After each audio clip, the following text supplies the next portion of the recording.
है, अगेन मैं सीपीडी के मैथ्स के साथ दोबारा आप सबके साथ जुड़ी हूँ। और जो आज की क्लास है वो है सेट फंक्शन एंड रिलेशन। आज हम इस चैप्टर को समझ के चलेंगे कि किस तरह से ये इस चैप्टर को बहुत ही इजीली किया जाए। तो इजीली करने से पहले हमें सबसे पहले कंसेप्ट क्लियर करनी होंगी, क्योंकि कंसेप्ट जब तक क्लियर नहीं होगा तब तक देखो क्वेश्चन निकलना थोड़ा सा मुश्किल है। थोड़ा क्या मतलब अगर आपको बेसिक ही समझ में आए, क्योंकि जो ये चैप्टर है सेट चैप्टर जो है ये बिल्कुल ही नया है। वैसे तो ये चैप्टर होना चाहिए 10 से पहले, क्लास 10 से पहले होना चाहिए सिलेबस में, बट चलो कोई नहीं, ये क्लास 1 का है। बट जिन्होंने जैसे जो सीपीटी स्टूडेंट्स है, मैंने आपको पहले ही कहा है सीपीटी स्टूडेंट्स कॉमर्स के साथ आ रहे हैं, तो कोई कोई ऐसे बच्चे होते हैं जो मैथ्स के साथ कॉमो में आते हैं, बट जो रेस्ट ऑफ द है जो भी स्टूडेंट है क्या होता है मैथ्स उन्हें नहीं दिया होता है, तो मैथ्स उनके लिए क्या होता है डिफरेंट सब्जेक्ट हो जाता है आगे सीपीटी में। तो चलिए स्टार्ट करते हैं, सेट थ्योरी के बारे में जान के चलते हैं कि सेट क्या है। तो जो मैथ्स वाले स्टूडेंट है उन्हें बहुत अच्छे से बताया सेट क्या होता है। कलेक्शन ऑफ यूजफुल डेटा होना चाहिए। यूजफुल इतने से उसका कुछ मीनिंग निकलता हो। यूजफुल तो देखो सारे डेटा होते हैं राइट, बट कुछ नॉन यूजफुल भी होते हैं, बट क्या होना चाहिए उसका एक प्रॉपर मीनिंग होना चाहिए, मतलब निकलना चाहिए। ऐसे नहीं कुछ भी कह दिया, जैसे सपोज कि हम ये नहीं कह सकते हैं कि कलेक्शन ऑफ, जैसे कि मैं बात करूं कलेक्शन ऑफ, अगर बात करें किसी कॉलोनी में, कोई कॉलोनी है और उस कॉलोनी में अगर हम कह रहे हैं कि कलेक्शन ऑफ क्या है ऑनेस्ट पीपल है, तो देखो ऑनेस्ट पीपल जज करना मुश्किल है, या किसी को हम अगर ये कहें थीफ है तो थीफ भी जज करना मुश्किल है कि कौन ऑनेस्ट है कौन डिसऑनेस्ट है। ये क्या होगा, इसका कोई प्रॉपर कॉम्बिनेशन नहीं बनी, मतलब कोई डेटा बन नहीं सकता है इसका प्रॉपर जो बिल्कुल ट्रू हो, नहीं हो सकता है कि ठीक है। बट अगर हम कह रहे हो कि हमें बताना है इस ये जो भी मोहल्ला है, जो भी एक पर्टिकुलर एरिया है, उसमें अगर कहे कि ऐसे मैन फाइंड आउट करने, ऐसे हमें मेल फाइंड आउट करने हैं जिसकी हाइट 5 इंच से ज्यादा हो, राइट। अगर हम ये कहें तो क्या होगा, हमारे लिए डेटा बनाना बहुत इजी हो जाएगा। हम जाएंगे घर में जाएंगे और देखेंगे ऐसा है जिसकी हाइट क्या है 5 इंच से ज्यादा है, 5 फीट से ज्यादा है, तो क्या करेंगे उसका हमें एक प्रॉपर रिकॉर्ड बन जाएगा। तो ये क्या हुआ, मीनिंगफुल डेटा हो गया। ये क्या है, मीनिंगलेस नहीं है। ये इस तरह का जो बनेगा डेटा बनेगा कलेक्ट होगा, इसीलिए हम क्या कहेंगे इस तरह के डेटा को हम सेट के फ्रेम में उतार सकते हैं। यस, अब मैं आपको बताती हूँ सेट लिखने का तरीका किस तरह से होता है। तो सबसे पहले तो क्या करते हैं, ब्रैकेट का यूज होता है। इसका यूज होता है ब्रैकेट, कर्ली ब्रैकेट का यूज होता है। बहुत ही बेसिक मतलब है ये, जैसे एबीसीडी पढ़ते हैं ना, तो वैसे ही है ये सेट थ्योरी में एबीसीडी है कि लिखने का क्या होता है, सबसे पहले किससे स्टार्ट करते हैं, कर्ली ब्रैकेट से हम स्टार्ट करते हैं। अब इसके अंदर क्या है, जो भी डेटा होगा, जैसे अगर कहा जाए कि हमें लिखना है सेट ऑफ, हमें लिखना है set of whole numbers till 90 या कुछ भी 9 ले लो, ठीक है, चलो 9 लेते हैं, अभी 90 लंबा हो जाए, 9 अगर आ गया तो 90 भी आ जाएगा। तो यस देखो होल नंबर कहाँ से स्टार्ट होता है, होल नंबर स्टार्ट होता है हमेशा 0 के साथ, राइट। 0 से जो स्टार्ट होता है वो क्या था, होल नंबर। तो यहाँ से स्टार्ट करेंगे 0 1 2 3 4 5 6 7 8 9। ये हो गया जो हमें इंफॉर्मेशन गिवन थी, वहां तक का हमने क्या लिख लिया, एक फॉर्मेट लिख लिया। अब देखो ये जो मैंने लिखा है ना, एक तो हो गया न्यूमेरिक और एक मैंने क्या लिखा है वर्ड्स प्रॉब्लम, जैसे हमने पढ़ा है ना बचपन में, मतलब बचपन में क्लास 8 से, तो क्लास 5 से वैसे स्टार्ट हो जाता है, बट एक होता है कि हम कॉन्शियस माइंड के साथ पढ़ रहे हैं, तो वो कब होता है 6 7 8 से, यहाँ से होता है कि हमारे माइंड में देखो वर्ड्स प्रॉब्लम भी आते हैं। तो ये देखो ऐसा नहीं लग रहा है जैसे कि वर्ड प्रॉब्लम हो और हमने इसे क्या करा है, अलजेब्रिकली पुट करा है, कुछ इस तरह का ही है। तो देखो यस है तो वही, लिखने के क्या है, दो तरीके हैं, बट दोनों क्या है, सेम है। तो ये मैं आपको क्या बता रही हूँ, इसके थ्रू मैंने आपको ये भी समझा दिया कि सेट कैसे लिख सकते हैं, और यहाँ से मैं आपको ये बताऊंगी कि सेट लिखने के दो तरीके हैं। क्या होते हैं सेट के दो, एक हो गया लूज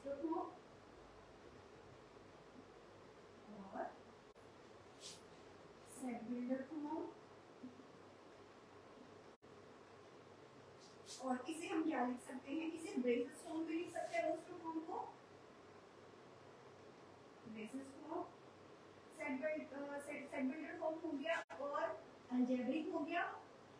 देखो मैं इसलिए बता रही हूँ क्या है इजीली। अब ये roster form set builder form करेंगे तो क्या होगा, माइंड कंफ्यूज हो जाएगा कौन से वाला स्टेटमेंट वाला था और कौन से वाला अलजेब्रिक था। तो इसलिए हम बताया गया कि ये क्या है, सेट बिल्डर फॉर्म को हम क्या कहेंगे, अलजेब्रिक फॉर्म भी कहेंगे और कभी कभी इसे रूल मेथड भी कहते हैं।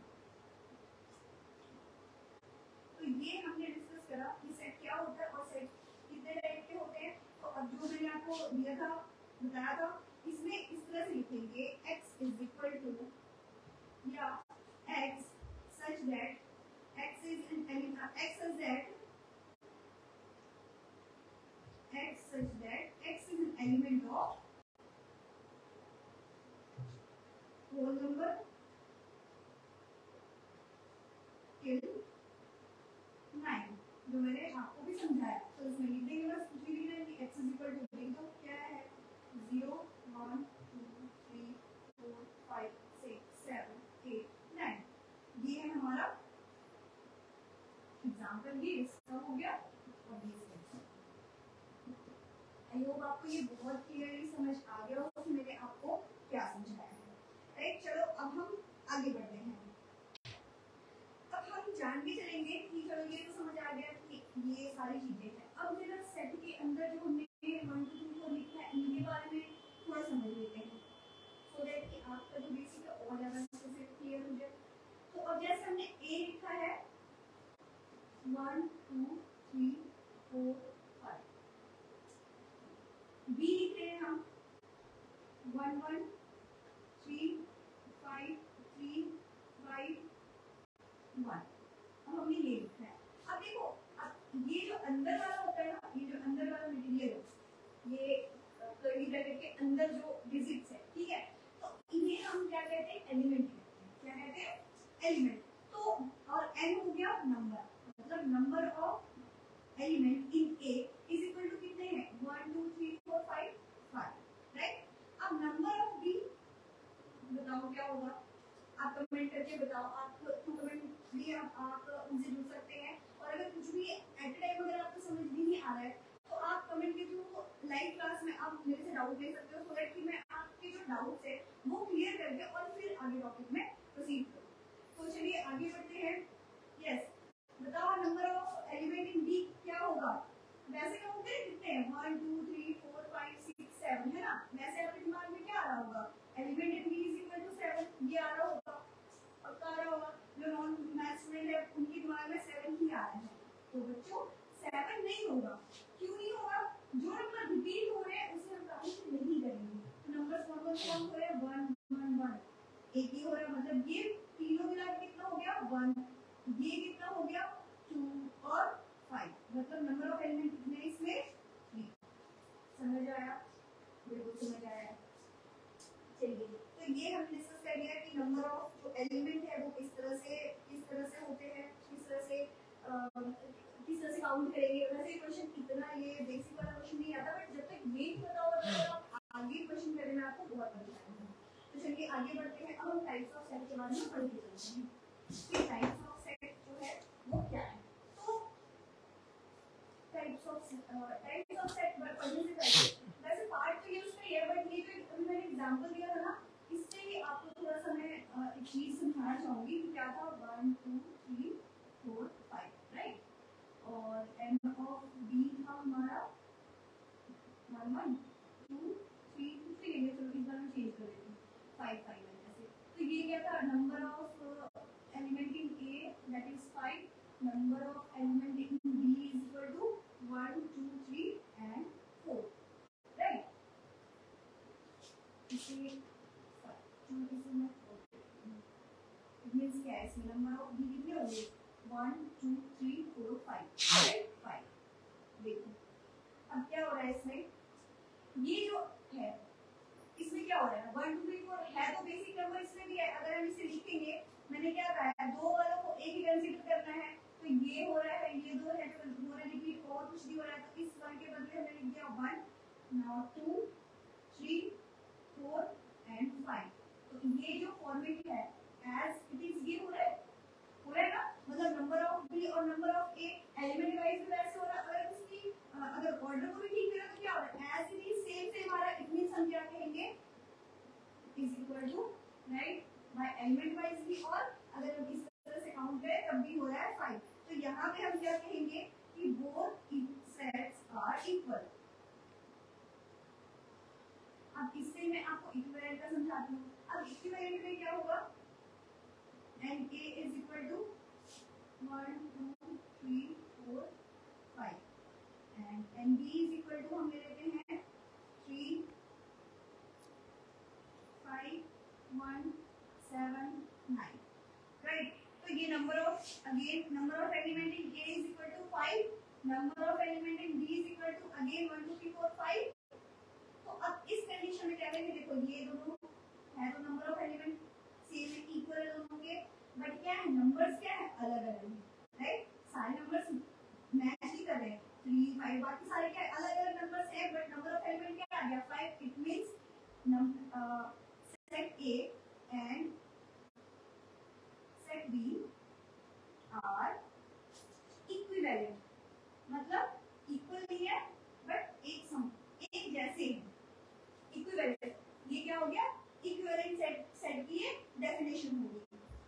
तो चलिए ये कंसेप्ट भी हमारा क्लियर हो गया, बहुत अच्छे से क्लियर हो गया। दोबारा समझा दूं मैं आपको कि जब इक्वल सेट होता है तो क्या होता है, नंबर ऑफ एलिमेंट और जो इसके अंदर का एलिमेंट है जो भी फिगर्स में है वो भी क्या होते हैं, सेम होते हैं। देन क्या होगा, सेट्स आर इक्वल। और इक्विवेलेंट में क्या होगा, नंबर ऑफ एलिमेंट वो तो इक्वल होगा, बट जरूरी नहीं है, जरूरी क्या है ही नहीं, मतलब उसके एलिमेंट जो है वो सेम नहीं होंगे। ऐसा नहीं कि एक भी नहीं होंगे, बट ये सारे भी सेम नहीं होंगे। सारे सेम होंगे तो दैट इज इक्वल सेट। और अगर है कि या तो बिल्कुल डिफर भी हो जाता, सपोज तो हम अगर यहाँ पे ऐसे भी होता 11 15 19 17 13 1 2 3 4 5 लो यहाँ भी हो गया। तो इस केस में भी क्या होता, ये हम ये सी ले लेते हैं, सी इज इक्वल टू हमारा ये होता 11 13 15 17 19। तो यहाँ पर भी एन क्या है हमारा, n C is equal to क्या होता 5। तो इस केस में भी क्या होता, n A is equivalent to n C. ठीक है, समझ आ रहा है, वेरी गुड। चलिए आगे बढ़ते हैं। अब हमने क्या किया, कौन से सेट, ये था हमारा इक्वल सेट, ये क्या पढ़ा हमने, इक्विवेलेंट सेट। ये है समान और ये है समान जैसा।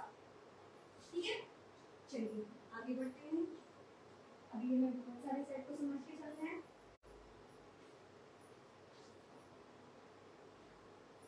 नेक्स्ट है सिंगलटन सेट। नाम से लग रहा है सिंगल है, अकेला सिंगलटन सेट है ना, बड़े स्रोत होंगी अकेले। तो सिंगलटन सेट इसकी भी बहुत रेलेवेंसी है। रेलेवेंसी क्या सेट है, तो रेलेवेंसी तो होगी, पूरे चैप्टर में होगी भाई, चाहे सिंगल हो या फिर एक हो या फिर अनेक हो। ठीक है, तो चलो सिंगलटन सेट में क्या होगा, the set in which only one element exists is A is equal to क्या होगा, yes A is equal to कोई भी ले लो, जैसे सपोज कर लो कि हमने 1 ले लिया, right. A is equal to हमने क्या ले लिया, 1 ले लिया, कुछ भी ले लो। A is equal to क्या ले सकते हैं हम, B is equal to क्या ले लिया हमने, 7 ले लिया। याद रखना एलिमेंट सिर्फ एक होगा। सिंगलटन सेट में क्या होगा, एलिमेंट सिर्फ और सिर्फ एक होगा। तो इसीलिए इसका नाम कभी मैंने कहा था कि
वॉइड सेट भी कहते हैं इसे, एम्प्टी सेट भी कहते हैं इसे। तो सबसे पहले मैं बता दूं इसे लिखने का तरीका क्या है, ठीक है? वही बता रहे हैं, देखो एम्प्टी है, नाम से लग रहा है एम्प्टी मींस क्या होगा, वो खाली है ना, इतनी हिंदी तो हर किसी को आती है, एम्प्टी खाली है, नल मतलब कुछ नहीं है, वॉइड भी that is not you know exist का मतलब कोई है ही नहीं कुछ। इसे हम कैसे डिनोट करते हैं, इस तरह से डिनोट करते हैं। ये है नल सेट का क्या इसका ये क्या कह सकते हैं इसे दिखाने का तरीका कि ये नल सेट है। या तो ऐसे लिखेंगे या अगर ब्रैकेट में लिखना है तो ऐसे लिखेंगे, कभी भी हम ऐसे नहीं लिखेंगे कर्ली ब्रैकेट 5 ऐसे नहीं लिखेंगे हम कभी भी, क्योंकि अगर हमने कर्ली ब्रैकेट के अंदर इसे डाल दिया इसका मतलब क्या हो गया, ये एक एलिमेंट बन गया। तो याद रखना नल सेट को कभी भी हम ऐसे नहीं दिखा सकते हैं। अगर ये कहीं पे हमने दिखा दिया इट मींस क्या है, ये एक एलिमेंट बन गया, अब ये नल सेट नहीं है, इसका मतलब ये सिंगल नल सेट बन जाएगा, ठीक है? चलो वेरी गुड, आगे बढ़ते हैं। ये क्या हो सकता है, ये इस मतलब क्या हो सकता है कि इस तरह के क्वेश्चन आ सकते हैं, ये आ सकता है, आपको पॉसिबिलिटी है कि आ जाए।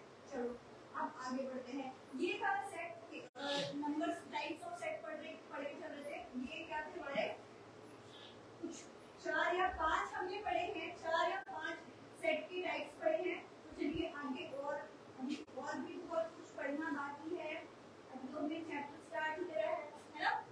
चलो तो अब पढ़ते हैं हम, सेट पढ़ लिया, अब सबसेट पढ़ते हैं। सबसेट, ठीक है, सबसेट पढ़ेंगे या फिर super set, super duper set. अब हम सुपर सेट के बारे में और सबसेट के बारे में पढ़े चलेंगे, और मेरे से हिंदी वाला और नहीं है, इंग्लिश वाला और है, सबसेट और सुपर सेट। तो चलो अब जैसे कि हमने ले लिया a इज इक्वल टू 1 2 3 4 5 ले लिया, यहाँ पे ले लिया जी, वेरी गुड ले लिया। चलो b भी लेते हैं, b इज इक्वल टू हमने ले लिया 1 2 एंड 5, चलो 5 लेंगे, 3 4 को छोड़ देते हैं। अब देखो यहाँ पे क्या होगा, जो b के एलिमेंट है वो a में एग्जिस्ट कर रहे हैं, यस कर रहे हैं, 1 2 एंड 5 है, जी हाँ है। चलो ठीक है, तो क्या कहेंगे, b is subset of a। b में जो भी फैमिली मेंबर्स है, b के जो फैमिली मेंबर्स है वो क्या a में भी है, तो हम क्या कहेंगे, b is a subset of set b। यहाँ पे जरूर लिखे, पढ़ने भी पढ़ना लिखने की तो आपको जरूरत ही नहीं है, वहाँ पे लिखना नहीं होता, बट यस बोलने में चाहिए set b is a subset of set b, right. और अगर हमें ये कहना हो सुपर सेट तो क्या कह देंगे, तो जी set a is super set, है ना, सबसे बड़ा है ना सुपर, बताइए सुपर वर्ड किसके लिए, superior word, superior word use करते हैं ना, जो बड़ा होता है तो बड़ा होता है, इसलिए ए है जी। तो set A is a super set of set B. जैसे ये क्या हो गया, ये हमारी फैमिली होगी 1 2 3 5, ये फैमिली थी, ठीक है जी। चलो ए जो था एक फैमिली कहीं किसी गांव में रह रहा था या किसी शहर में रह रहा था, और चलो सेट बी के जो 3 पर्सन है वो बाहर निकल गए, क्या करने के लिए निकल गए, वो निकल जॉब करने के लिए निकल गए, ठीक है।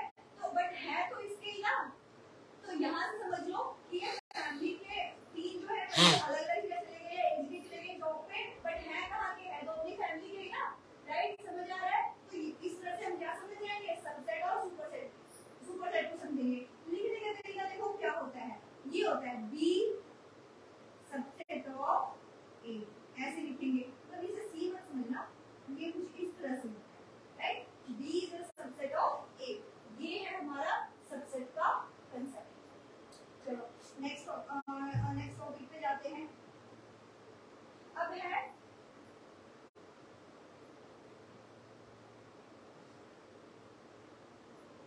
नेक्स्ट है हमारा प्रॉपर सबसेट।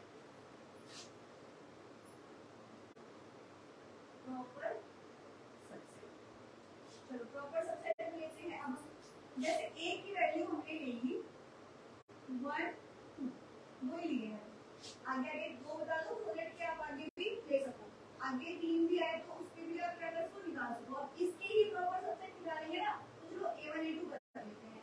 A1 क्या हो गया, हम यहाँ क्या करेंगे, जितने भी फैमिली मेंबर्स हैं उनको अलग अलग करते हैं, ठीक है। चलो ये हो गया 1 A1, A2 को हम क्या लिख सकते हैं 2, और A3 को क्या लिख सकते हैं 1 and 2, दोनों को रखेंगे एक साथ, ठीक है। और A4 क्या हो जाएगा, देखो फाइन हर किसी के साथ आ रहा है, जैसे हम पढ़ते हैं ना, जैसे हमने पढ़ा है बचपन से पढ़ते हैं, नंबर जैसे हमने 2 लिख दिया तो हम इसे क्या लिख सकते हैं, मान लीजिए 2 इसके पहले है 3 है, तो इसके पहले क्या है मल्टीप्लाई है ऑलरेडी है ना, ये चीज तो हमें पता है। तो वैसे इसमें है कि ये जो 5 है क्या है, हर किसी के साथ तो है ही है, राइट। तो ये क्या हो गया, हमारा प्रॉपर सबसेट हो गया। अब हम करते हैं, मतलब किस तरह से करना हो क्लासिफाई, अब अगर हमें बताना हो प्रॉपर सबसेट, हम इसका बताओ तो ये हो गया। अब अगर 3 का करना हो हमें, 3 का कैसे करेंगे, जैसे A = हम ले लेते हैं B ले लेते हैं, इसका है ना थोड़ा डिफर हो जाएगा, ओके मैम A ले लो, B को भूल गए, चलो B को लेते हैं B 1 2 3, चलो इसका बनाए, मिलके बनाओ आप सब हमारे मेरे साथ, चलो B1 क्या हो जाएगा 1, B2 2, B3 3, B4 1 2 3 हो गया। अब क्या पूछो, हम बना के चलते हैं 1 2, B5 क्या हो जाएगा 1 3, B6 क्या हो जाएगा, क्या ले लिया हमने 1 3 ले लिया, अब क्या रह गया 2 3, B7 क्या होगा, तीनों को लेंगे। अभी यहाँ देखो हमने दोनों को लिया था, वैसे B7 पे क्या लेंगे, तीनों को लो 1 2 3, एंड B8 क्या हो जाएगा 5, ठीक है। कंसेप्ट निकल रहा है दिमाग से, बिल्कुल मक्खन की तरह जा रहा है, वेरी गुड। चलो प्रॉपर सबसेट की हमारा हो गया। चलो अब हम करेंगे पावर सेट, यहाँ चेंज करते हैं पावर सेट। पावर सेट में क्या कहेगा, भैया A की वैल्यू दे रही, चलो पावर सेट बताओ क्या होगा इसका, ठीक है। तो क्या कुछ नहीं करना पावर सेट में, हमें पता है भाई हमें निकालना आता है, हमने निकाल लिया। अब उसके बाद क्या करेंगे, सारों को एक ही इसमें ले आओ, 1 2 3 नहीं सॉरी 2 वाला ये राइट, तो 1 2 एंड यस, याद रखना इसी कर्ली ब्रैकेट में मत ले लेना, ठीक है। ये 5 को ऐसे ले लेना, क्लियर। चलो अब इसमें अगर बताना हो पावर सेट ऑफ B बताना हो, सेट B बताना हो, फिर power set of B, set B फिर क्या हो जाएगा, ये वही कंसेप्ट है, कुछ भी नहीं अलग है, लिख दो जो भी वैल्यू है 1 2 3 1 2 and 1 3 and 2 3 1 2 3 and last but not the least 5 and bracket close, right। Clear हो गया, पावर सेट क्लियर हो गया। चलो यहाँ पे हमारा सेट के जो भी थे हमने सारा कुछ समझ लिया, सेट क्या है, कितने टाइप्स के हैं, उसे कैसे लिख सकते हैं, सबसेट क्या होता है, प्रॉपर सेट क्या होता है, पावर सेट क्या होता है, सिंगलटन सेट क्या होता है, नल सेट क्या होता है, everything we have gone through, right. चलो अब क्या करते हैं, अब हम पढ़ते हैं कि इस पे थोड़े से क्या करते हैं, अपने न्यूमेरिकल पोर्शन में जाते हैं ना, बोलो मैम बहुत हो गया, आधे पौने घंटे शायद आधे घंटे से तो हम थ्योरी पढ़ रहे हैं, मतलब हो गया है, थोड़ा दिमाग को थोड़ा नंबर्स भी था हुआ है ना। तो चलिए करते हैं,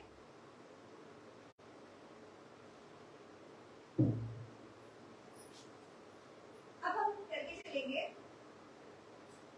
यूनियन इंटरसेक्शन।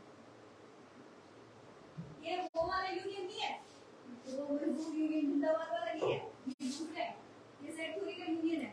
यहाँ पर भी काम वही होगा, यूनियन मतलब क्या होता है, इकट्ठा होना है ना, यूनियन मतलब क्या होता है, एक साथ सारे बंदे आ जाते हैं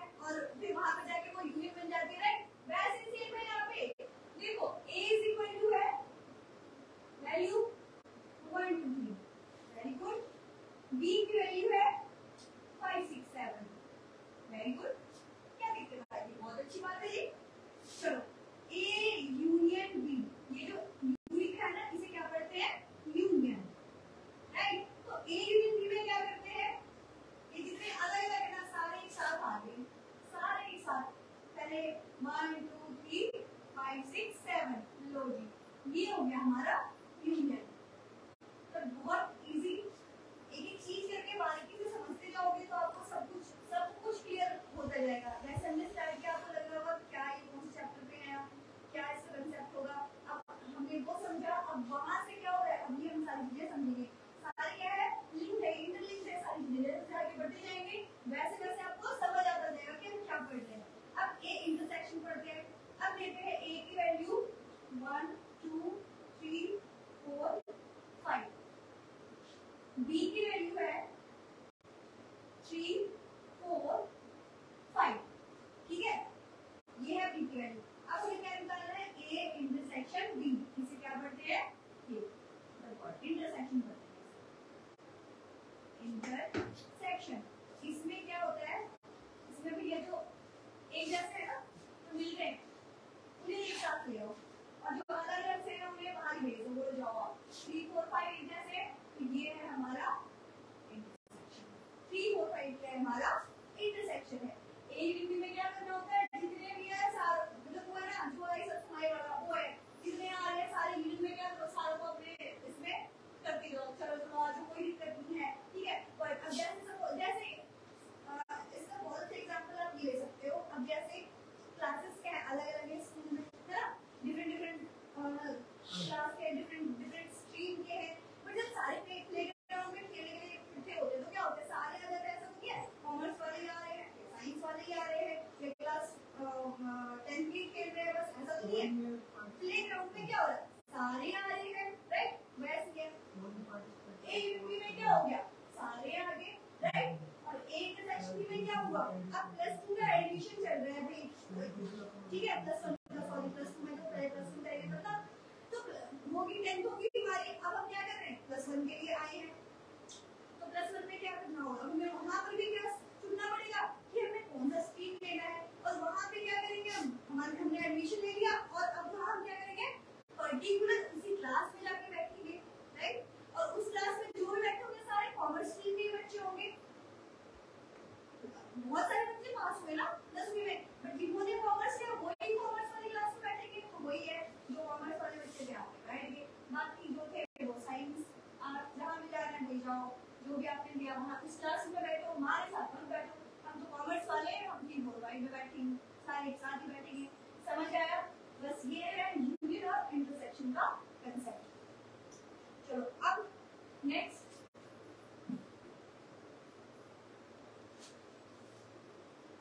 हम जान के चलेंगे। नाउ वर्ड सुना होगा आपने, यूनिवर्सल, वो तो बहुत सुना है, यूनिवर्सल तो कंपनी भी है, ब्रांड भी है, राइट, नहीं उसकी बात नहीं कर रहे, यूनिवर्सल सेट है, ठीक है, इसे यूज नोट करते हैं, मतलब मोस्टली यूज नोट करते हैं, कहीं कहीं हो सकता है ए वर्ड का भी यूज हो जाए, सॉरी ए लेटर का भी यूज हो जाए, but most of you he use होता है, राइट। तो अब जैसे यू है, यू की वैल्यू है 1 2 3 4 5 6 7, ठीक है, और अब इसमें हमें क्या करना है, ए है, ए की वैल्यू है 1 2 3, बी है, या फिर A1 A2 कर लें, जो ए भी कर लेते हैं, बी की वैल्यू है 5 6 7, सी की वैल्यू है 3 4 5। तो अब देखो इस केस में ए बी सी 1 2 3 है, इसमें 5 6 7 है, इसमें सी की वैल्यू 3 4 5 है इसमें, तो इन तीनों के लिए हम क्या कहेंगे, U is the universal set, क्योंकि इसके जो भी 3 मेंबर्स है वो इसमें ऑलरेडी है, एग्जिस्ट कर रहे हैं, तो यहाँ पे हम U को क्या कह के चलेंगे, ये एक यूनिवर्सल क्या है, सेट है, क्योंकि देखो अगर हम जब भी करेंगे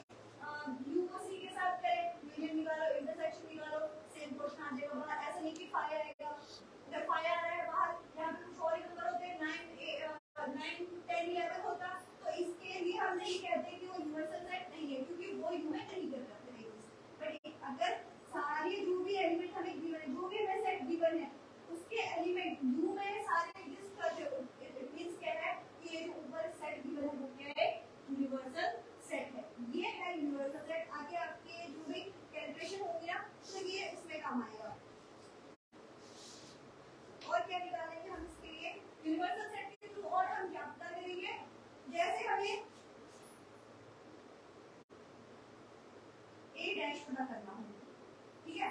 तो a डैश कैसे पता करते हैं, जैसे a है राइट, तो क्या करना होता है u minus a, universal set में क्या करेंगे a माइनस कर देंगे, माइनस करने के लिए लिखो वैल्यू, मैं बता देती हूँ क्या करते हैं 1 2 कहां तक है 7 तक, 4 5 6 7 माइनस a की वैल्यू क्या है 1 2 3 1 2 3, तो क्या रह गया, अब ये जो थेटा जो है इसमें वो तो माइनस हो गए, क्या बच गए 4 5 6 7, ये क्या हो गया, ये हो गया हमारा आंसर, ये a डैश हो गया। तो इस तरह से यूनिवर्सल सेट का यूज होता है।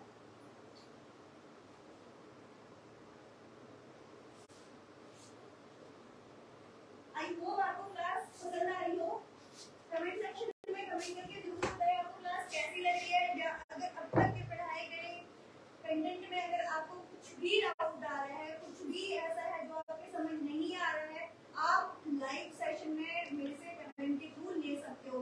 मैं बार बार रिपीट कर रही हूँ, मैं आपके डाउट्स लेने के बाद ही अगले टॉपिक पे मूव ऑन करूंगी, ठीक है। जब तक अगर कोई कमेंट नहीं आ रहा, इट मींस कि आप वो भी जुड़े हुए हैं अभी हमारे साथ में, कंसेप्ट बिल्कुल क्लियरली क्लियर हो रहा है राइट। चलो अब ये हो गया हमारा सेट थ्योरी का, जो भी हमारा एक थ्योरेटिकल हो गया, थोड़ा बहुत न्यूमेरिकल भी हो गया, वो हो गया हमारा खत्म। अब हम करेंगे डायग्राम, पेन डायग्राम करेंगे। बहुत इंटरेस्टिंग है, मतलब इसके ये न्यूमेरिकल से ज्यादा इंटरेस्टिंग है, क्योंकि वेन डायग्राम में तो जब हम सेट थ्योरी क्वेश्चन अटेम्प्ट करते हैं तो बहुत ही इजीली, बहुत ही जल्दी क्या हो जाता है, जो आंसर है वो निकल जाता है। चलिए समझते हैं। अब जैसे कि u की वैल्यू हमने ले ली,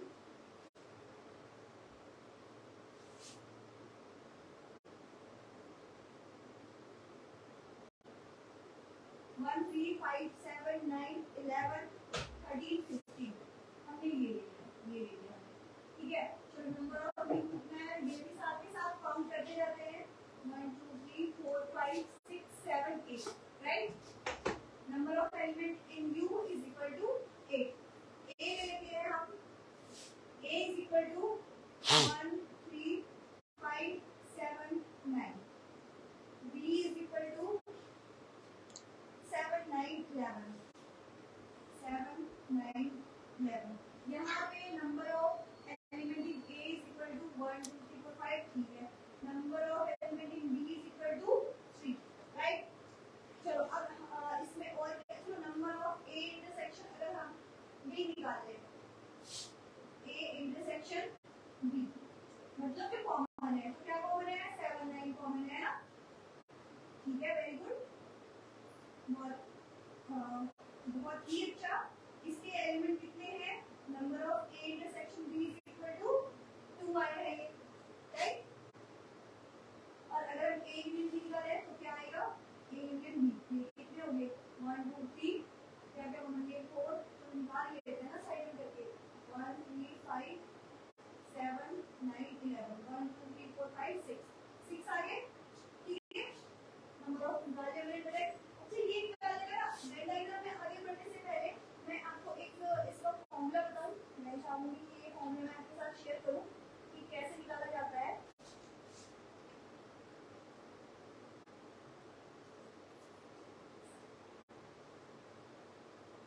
a यूनियन b, हाँ एन लगाएंगे, number of a union b element is equal to na plus nb minus number of element of a intersection b। देखो अगर यहाँ से भी करने के लिए देखो अभी इसकी वैल्यू 6 आ जाएगी, a की कितनी है 5, b की कितनी है 3 माइनस a इंटरसेक्शन की कितना है 2, 5 प्लस 3 8 माइनस 2 क्या आ गया 6, और कोई है या फिर 6। तो इस तरह से भी हम क्या कर सकते हैं, ये वेन डायग्राम में हमारे बहुत काम आने वाला है, तो इसलिए मैंने आपको बताया है। तो चलिए ये तो हमारा हो गया क्लियर, ठीक है। थोड़ा सा साइड में मैं लिख लूं u a b नंबर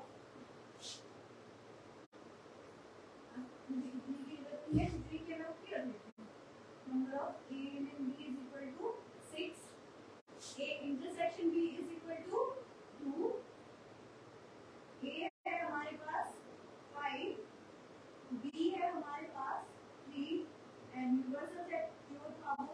सा ए, राइट, ये चीजें भी चलो। अब इससे क्या करते हैं, वेन डायग्राम बनाते हैं। चलो वेन डायग्राम बनाने के लिए सबसे पहले तो बनाना होगा एक डब्बा। ये जो है ये क्या है, यूनिवर्सल सेट है। ये जो हमने बनाया है ये क्या है, यूनिवर्सल सेट है, राइट। चलो अब इसमें क्या है, ए और बी है हमारे पास। चलो A and this is B, ठीक है। अब ये जो पोर्शन आपको दिख रहा है ना, ये पोर्शन क्या है, ये है ए इंटरसेक्शन बी, राइट। चलो ठीक है। अब ये देखो, अगर हमने इसे हाइड कर दिया तो ये क्या हो गया, पूरा का पूरा क्या था, ये हमने इस तरह से ए और बी, ये था बी पोर्शन, जब तक ये इंटरसेक्ट नहीं हुआ था। अगर हम इसे पूरा हटा दें, इस वाले को करें तो क्या है, ये पूरा एक बी है। बट अब ये लग रहा है इट ये जो पोर्शन है ये क्या है, इसे हम क्या कहेंगे, ओनली बी, ओनली बी। और इस वाले पोर्शन को हम क्या कहेंगे, सेम, ये हो जाएगा हमारा ओनली ए। क्लियर है, कोई दिक्कत इस चीज में, कोई दिक्कत है, मैं यहाँ भी लिख देती हूँ कि ये जो हमने बनाया ये क्या है, यूनिवर्सल सेट। क्या है ये, यूनिवर्सल सेट है ये, राइट। चलो ठीक है, ए इंटरसेक्शन बी हो गया। अब इस कंसेप्ट पे अगर मैं एक क्वेश्चन करूं तो चलिए एक क्वेश्चन करते हैं।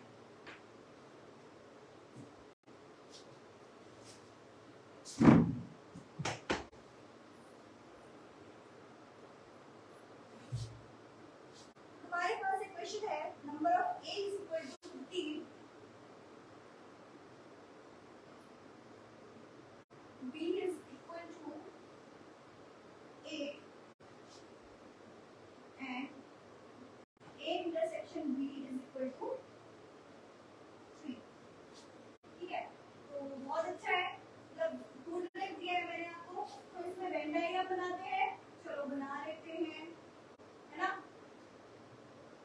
जब तक प्रैक्टिस नहीं करेंगे तब तक क्या होगा, कंसेप्ट जितना मर्जी पढ़ लो, जब तक आप पढ़ोगे नहीं, जब तक आप, जब मैथ्स का देखो फंडा है, जब तक आप प्रैक्टिस नहीं करोगे तब तक क्या होगी, चीजें आपके ग्रिप में नहीं आएगी। ग्रिप में आने के लिए वैसे भी बोलते हैं practice makes a man perfect, man और वुमन एवर, दैट इज वैसे लॉ के लैंग्वेज में मैन वुमन मैन कंसीडर करते हैं, तो इसलिए ये फ्रेज बनाया गया है।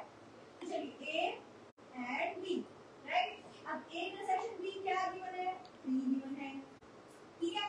चलो एंड ए कितना है, 15, 15 में से 3 क्या हो गया था, देखो कैसे निकालेंगे। अब हमें ओनली ए, ओनली बी ये निकालना हो तो कैसे निकालेंगे, बहुत इजी है। ए की वैल्यू क्या है, 15, 15 में से कितने 3 है ना जो निकाले गए हैं, तो 15 माइनस 3 कर दो, कितना हो गया 12, only A is equal to 12। वैसे ही 8 माइनस 3 दैट इज 5, तो only B is equal to 5। Clear है, कोई दिक्कत, कहीं से कोई दिक्कत है, मैं बार बार रिपीट कर रही हूँ बच्चों कि अगर आपको दिक्कत आ रही है तो आप क्या कर सकते हो, यस कमेंट कर सकते हो, और इमीडिएट मैं आपकी जानूंगी डाउट लूंगी, ठीक है। अच्छा, क्या हो अगर, अब आप कहोगे मैडम क्या हो अगर इंटरसेक्शन वाली वैल्यू नहीं गिवन है, फिर क्या करें, n A is equal to 5 है और n B is equal to 2 है, और है number of A intersection B क्या है। कई बार ऐसा भी होगा ना जहाँ पे सारी जरूरत नहीं है कि सारा पहले जो अच्छे से एग्जांपल दे रही हूँ मैं आपको, क्योंकि ये बताया गया है, तो भाई 1 2 3 है ये, और बी की वैल्यू है 5 9 7। यहाँ पे अगर हमें ए इंटरसेक्शन बी निकालना हुआ तो क्या होगा, क्या होगा, कुछ भी नहीं होगा, कोई सा नहीं मिल गया भाई, ये मिल रहा क्या है, इसका आंसर 0 होगा, कुछ है ही नहीं, वैसे ले लो and A intersection B is equal to 0। अब इसका वेन डायग्राम कैसे बनेगा, चलो भाई बनाते हैं। ये रहा, ये ए है, ये ए है, हमारा लिखना है, ये ए है और ये बी है, इसकी वैल्यू 5 है तो 5, इसकी 2 है तो 2। ये ए की भी वैल्यू है, ओनली ए की भी वैल्यू है, ये बी की भी वैल्यू है, ओनली बी की भी वैल्यू है, क्योंकि जब इंटरसेक्शन हुआ ही नहीं है, हमने दोनों में से कॉमन चुना ही नहीं है, तो फिर क्या हुआ, मतलब तो शो करेंगे, मतलब है ही नहीं, क्वेश्चन में ही है भाई, कैसे करोगे आप, ठीक है। तो ये था हमारा वेन डायग्राम के थ्रू दिखाने का तरीका कि किस तरह से आप इंटरसेक्शन को शो करेंगे, ठीक है। अब ये चीज तीन, अब हम तीन के लिए लेके चलेंगे।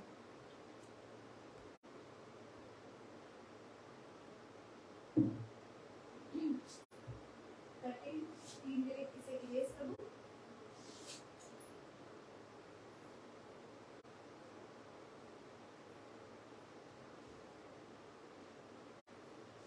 चलिए तीन के लिए लेके चलते हैं। A union B union C, तो पहले तो वही लिखो B C, then n of A intersection B minus B intersection C minus A B C क्या है, क्या ए इंटरसेक्शन सी और plus A intersection B intersection C, ठीक है। ये हमारा फॉर्मूला है। इस फॉर्मूले से क्या निकालेंगे, जब तीन जैसे दो का बताया मैंने वैसे तीन का पता होना जरूरी है, ये तीन का हमारा फॉर्मूला है, ठीक है। अच्छा अब इसे ना मैं आपको समझाऊंगी वेन डायग्राम के द्वारा इस फॉर्मूले को। तीन बनाने होंगे,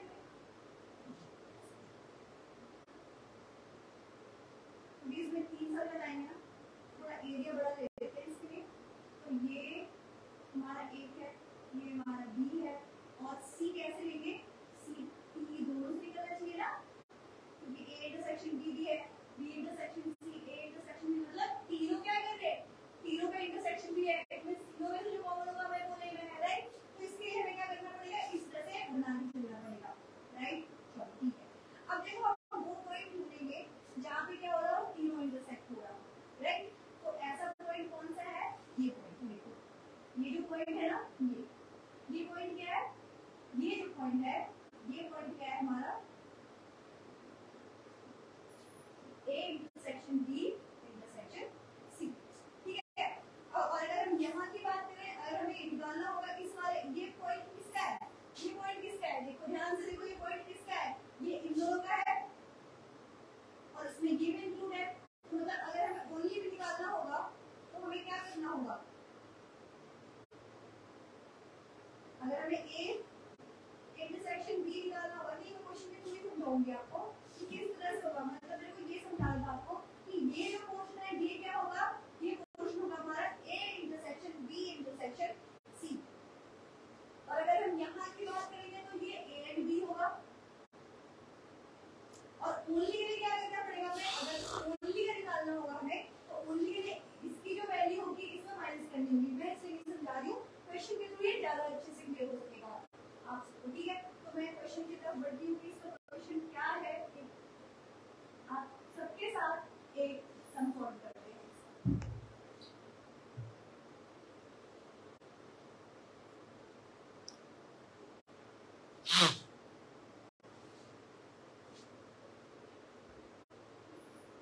चलिए वैल्यू लिखने पहले,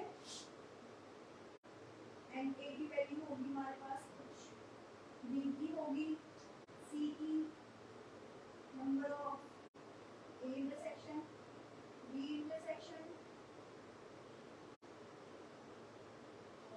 ए intersection B and A intersection B intersection C.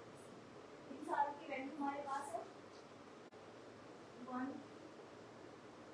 C intersection A या फिर ए इंटरसेक्शन सी कुछ भी है, इसकी वैल्यू है हमारे पास 3, इसकी वैल्यू है हमारे पास 4, ए इंटरसेक्शन की वैल्यू है हमारे पास 5 और ए बी सी की है 10, 8, 7। चलो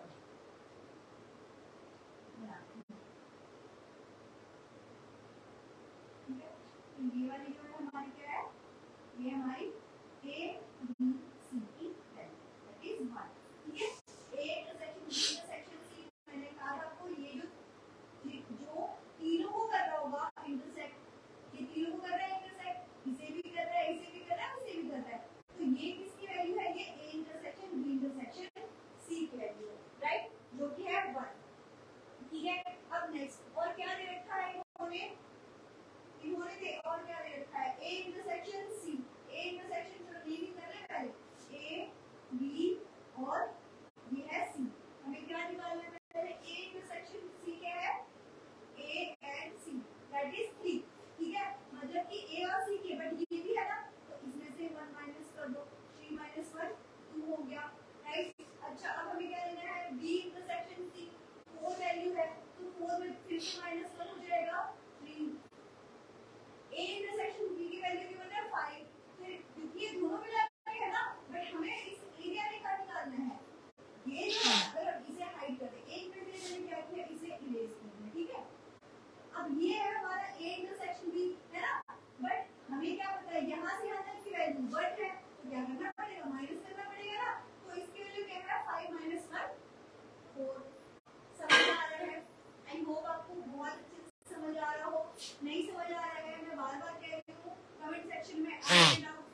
of any solve only A, क्या लिखेंगे only A is equal to number of A तो मैं given at them only A is equal to 3 now only B क्या हो जाएगा बी की वैल्यू कितनी है 8 यहाँ पे क्या हो रहा है 4 प्लस 5 5 प्लस 3 8 माइनस 8 क्या हो गया 0 इसकी वैल्यू क्या होगी 0 पूरा भी कवर है इसमें अब सी कितना क्यों है 7 7 के लिए 3 प्लस 2 प्लस 5 ये हो गया 6 7 माइनस 6 क्या हो जाएगा 1 only C is equal to क्या हो जाएगा 1 राइट समझ आ रहा है कोई दिक्कत वेन डायग्राम से इजी कुछ भी नहीं है वेन डायग्राम अगर आपके समझ में आ गया तो आपका सेट थ्योरी जो है वो मिनट मतलब मिनट ज्यादा कह रहे हैं ऐसे चुटकियों में निकलेगा सेकंड्स में निकलेगा आपके क्वेश्चन अगर आपकी वेन डायग्राम पे होल्ड हो जाती है ठीक है तो यहाँ पे आके जो हमारा सेट का कंसेप्ट है जो सेट थ्योरी है वो खत्म होता है आगे के जो टॉपिक्स है वो है रिलेशन एंड फंक्शन ठीक है तो हम रिलेशन एंड फंक्शन को क्या करते हैं पहले रिलेशन पढ़ के चलते हैं पहले रिलेशन को समझ लें फिर फंक्शनिंग पे ध्यान देंगे या फिर पहले फंक्शन को पढ़ ले फिर रिलेशन पे ध्यान देंगे आप बताओ क्या पढ़ना चाहोगे आप पहले एनी सजेशन कि मेरे को पहले क्या शुरू करना चाहिए रिलेशन या फिर फंक्शन मैं सोच रहा पहले फंक्शन ही स्टार्ट कर लें पहले फंक्शन जान लें फिर रिलेशन भी निकाल लेंगे है ना तो चलिए स्टार्ट करते हैं रिलेशन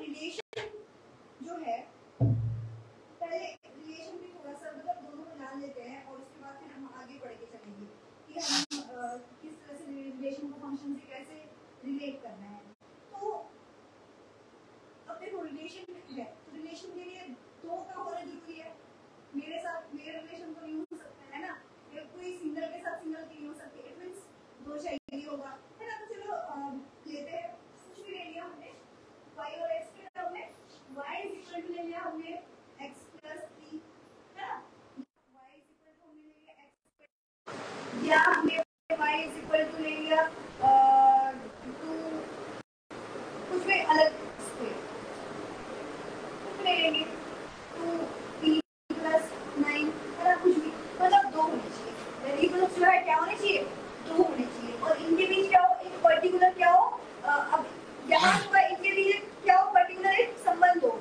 तो अब चलो पता करते हैं सबसे पहले कि whether all their relations are functions or not सबसे पहले हम ये समझेंगे क्या whether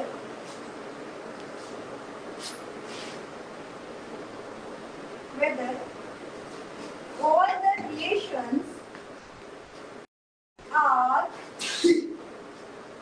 function or not question mark three question marks लगा दिए मैंने बहुत बड़ा सवाल आपके खड़ा हो गया हमारे सामने और इसका जवाब आज हम जान के रहेंगे ठीक है तो चलिए जानते हैं इसका जवाब कि और इसका जवाब हम कैसे जानेंगे मतलब बहुत अभी आपने क्या वेन डायग्राम में सर्कल बनाए थे ना अब हम क्या सर्कल से थोड़ा डायग्राम जो थोड़ा चेंज करेंगे तो बहुत मजा आने वाला है आज ये रिलेशन वाले जो टॉपिक है इसमें आपको बहुत ज्यादा मजा आने वाला है चलिए करते हैं तो अब जैसे कि हम लेते हैं y is equal to x plus 3 लेते हैं 2x तो y is equal to हमने ले लिया x plus 3 तो एक इधर x और एक है इधर y ठीक है अब इनके बीच निकालेंगे रिलेशन कैसे निकालेंगे ये लो ओवल शेप का बनाओ एक छोटा एक बड़ा हो गया एक ही शेप में रखें अब इसके अंदर क्या करते हैं x की वैल्यू अगर हम 1 2 3 रखते हैं है ना तो y की वैल्यू क्या हो जाएगी हमारी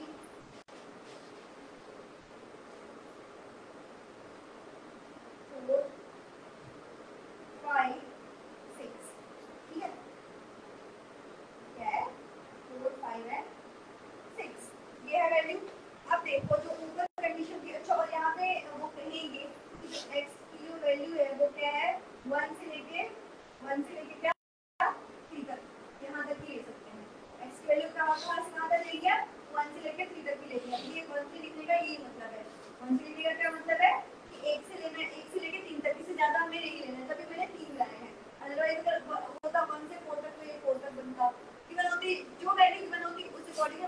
था, फ्रेम करना था, राइट। तो अब देखो जो x की तरफ है और जो y की तरफ है, तो ये जो कंडीशन ऊपर गिवन है, क्या ये फुलफिल कर रहा है?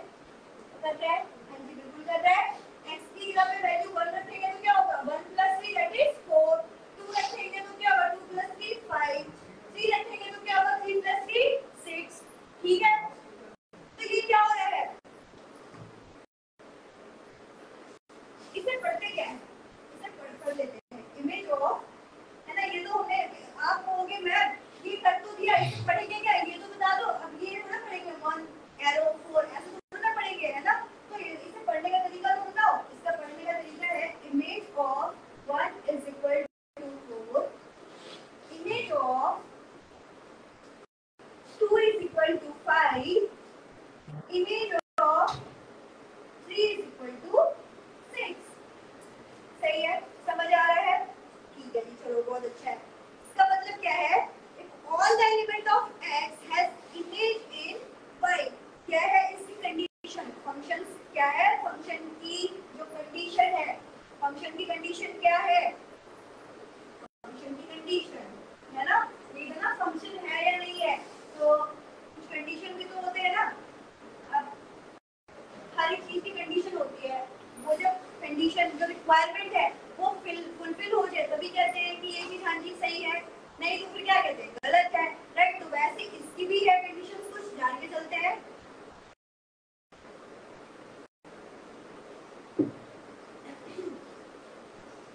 If all the element of, पहला, if all the element of x, x की बात हो रही है, ठीक है। If all the element of x has unique image, क्या? यूनिक या फिर डिफरेंट, ठीक है। यूनिक या फिर different image A Y, unique होना चाहिए। ये क्या हो गया? 1 का 4 है, 2 का इमेज 5 है, 3 का इमेज क्या है? 6 है। तो क्या हो गया? ये पहली रिक्वायरमेंट थी, कर रहा है फुलफिल? हाँ जी कर रहा है, चलो ठीक है। सेकंड क्या है? सेकंड, ये क्या था? फर्स्ट रिक्वायरमेंट पूरी कर दी, वेरी गुड। चलो सेकंड, सेकंड में क्या कह रहा है? सेकंड में होना चाहिए all element of x has single image in y, all element of x has each element, all element of x, all के ये नहीं है कि एक के सारे, all element of x has single image,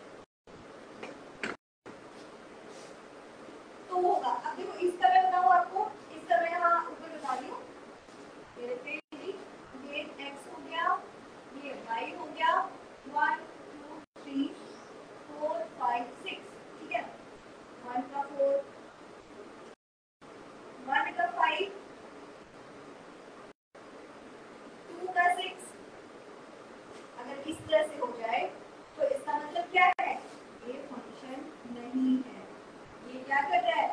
ये रिक्वायरमेंट को फुलफिल नहीं कर रहा है। देखो 1 का क्या लिखा हुआ है? हैज अ सिंगल इमेज, एक ही इमेज होना चाहिए। यहाँ पे क्या हो रहा है? 2 इमेज हो रहे हैं। क्या कर रहे हैं? एक साथ दोनों को लेके घूम रहे हैं। कितना बदतमीज है। देखो जब कंडीशन है भैया नहीं हो सकती तो नहीं हो सकती है, कंडीशन है कि एक ही होना चाहिए, इमेज एक होनी चाहिए। 2 इमेज देखो अच्छी बुरी है ना। अब इमेज में भी क्या होता है? वैसे नॉर्मल लाइफ से भी अगर आप लेते हैं तो क्या होता है?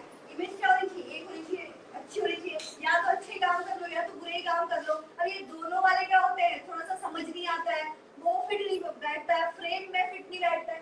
सेम वैसे ही है, क्या हो गया? जैसे 1 की 2 इमेज से तो ना भी ना, ये है लाइक नहीं है ये फंक्शन के, इसे दूर करो, राइट। तो वही हुआ है यहाँ पे, ये कंडीशन फुलफिल नहीं कर रहा है ये वाला, बट यस क्या इन सारों की एक एक इमेज आ रही है। तो ये इसने क्या करी है? दोनों ही कंडीशन को फुलफिल करी है। इट मींस क्या है? ये रिलेशन बिल्कुल बहुत अच्छे से बना रहा है, फंक्शनिंग इसकी बहुत प्रॉपर है, ठीक है। तो हो गया कि ऑल जो रिलेशंस थे ये थे फंक्शंस। चलो अब हम आगे, ये हमें समझ आ गया, आई होप आपको अच्छे से समझ आ गया होगा कि ये जो इमेज है ये क्या बताया मैंने, या फिर फंक्शन रिलेशन की कंडीशन क्या है, जो दो कंडीशन है कि आपके बहुत अच्छे से क्लियर हो गया हो।